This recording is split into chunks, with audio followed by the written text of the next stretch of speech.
Magandang gulay! Ako si Aisel Rain Di Borzon. Ako nga pala si Clanawel Kaymor. At ako naman si Andrea Magallanes.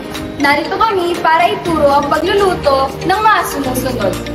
Pesang tilapia, coffee jelly, at cucumber lemonade. Sa paghahanda ng pagkain, dapat natin isaalang-alang ang pinggang Pinoy kagaya ng Go, Glow, at Grow Food!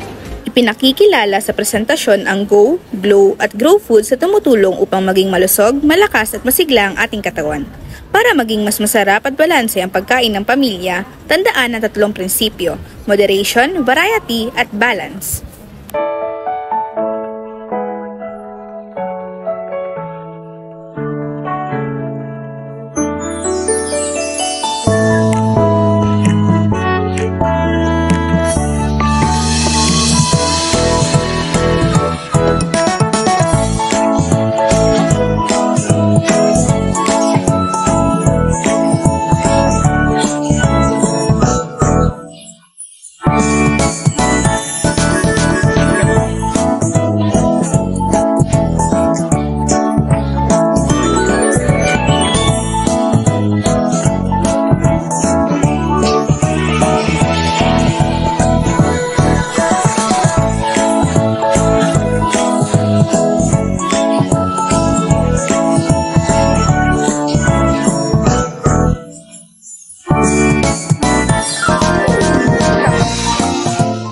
Narito ang mga sangkap sa pagluluto ng pesang tilapia: mantika, luya, bawang, sibuyas, asin, pamintang buo, dahon ng sibuyas, sitaw, pechay, siling green, tilapia, at higit sa lahat ang magpapasarap sa ating lulutuin ay ang Maggi Magic Sarap.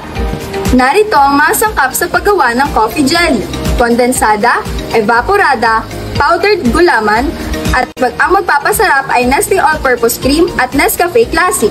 At para naman sa ating masustansyang inumin, meron tayong isang pitchel na tubig, lemon, cucumber, at Nestle Lemon Iced Tea. Para sa ating lupritong tilapia, ating lagyan ng Maggi Magic Sarap upang mas maging malinamnam ito. Alam niyo ba kung ano ang Grow Food? Ito ang mga pagkain na tumutulong para tayo ay lumaki, lumakas at magkaroon ng matatag na muscles at buto. At ang aming halimbawa ng Grow Food ay ang pesang tilapia. Ang tilapia ay mayaman sa protina na tumutulong sa pagbuo ng mga kalamnan at sa pagsasaayos ng mga tissue ng katawan. At syempre, mas masarap pa kung lutuin sa sabaw kasama ang gulay gaya ng pechay at sitaw, kaya healthy at busog ka na. Ating ilagay ang mantika.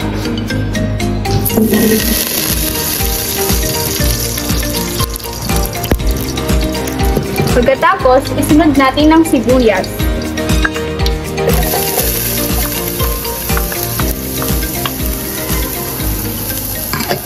Ating gisahin. At isunod natin ng bawang.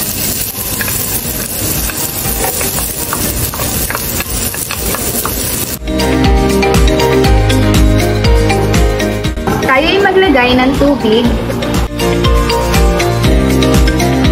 at hintayin itong kumulo. Tayo ay maglagay ng paminta, asin,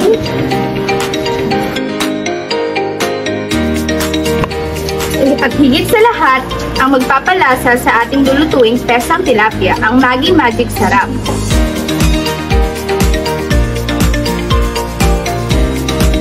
Ating ilagay ang sitaw,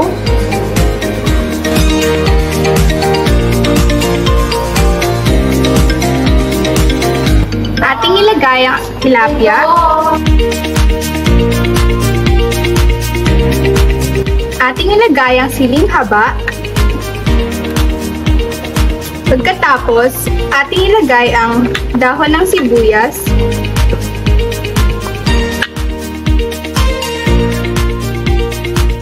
At para sa ating Go Food, nandito naman ang coffee jelly. Ang gelatin at asukal sa coffee jelly ay nagbibigay ng energy para makakilos at makapag-aral tayo ng maayos sa maghapon. Pero tandaan, huwag susobra sa tamis ha, sakto lang para may energy pero hindi sumusobra sa sugar. At ang kanin, pwede ding palitan ng brown rice.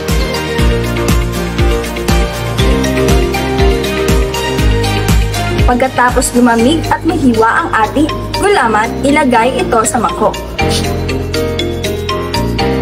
Pagkatapos, ilagay ang kondensada.